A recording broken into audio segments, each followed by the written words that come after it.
So I decided to go down another rabbit hole, which is resin. Why I did this, I don't know. It's crazy. I did not need another rabbit hole. But I did, so here's some keychains I made. These were made with regular resin, but as I found out, my glitter separated. So that's not good. But these were a lot of fun to make, and then I painted them. The sequin's so pretty. I love this black glitter. But they all did this. You can see the separation. So this one's not as bad. This one's a little bit better. But then I switched over to UV resin because I'm just not that patient to wait that long. So this be the first letter I make using UV resin. My girlfriend wanted a purple J. I put a drop of purple paint in the bottom here, just a tiny drop because that's what it says. And then purple glitter. Now I'm going to add my UV resin. I have no idea if this is going to come out right. We're going to find out. I have no idea how much to put in either. I think that's the hard part when you're new to this, is I'm just trying to guess how much resin has to go in that. And you really don't want to underestimate, but you also don't want to overestimate and waste stuff. So I have read the trick to the glitter is to, oh, that's pretty with the paint. I'm hoping the paint will help too. But the trick is to pour it as soon as you stir it so the glitter doesn't settle and you get that separation like I got. But I don't know if this theory works with UV resin. But I do love how fast the UV resin gets done. When I made these other letters, waiting the 24 hours seemed like forever. I do love that there's no bubbles in this too.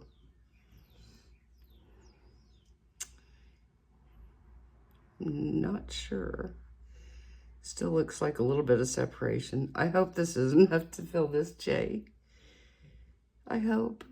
We're gonna find out.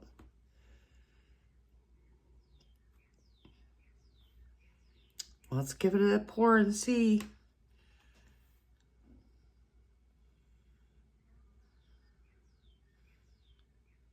That looks really pretty.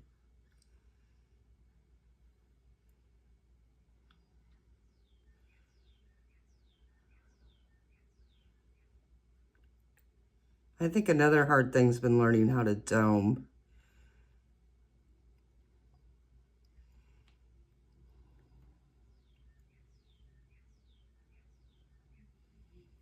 And knowing when the mold is full. It looks like it needs just a little bit here. I think that's good. All right. Let's give it a try. Okay, it's time for the moment of truth. I did have a little extra, so I did this one. I did like 4 minutes, then I flipped it over and did a minute. I can kind of see I got a little well here. And I did forget to use my lighter and go over them before, in case there was bubbles. Oh, look, it's coming right out. Look at that. Well, I'm not sure how good you can see it on there. I need a better light.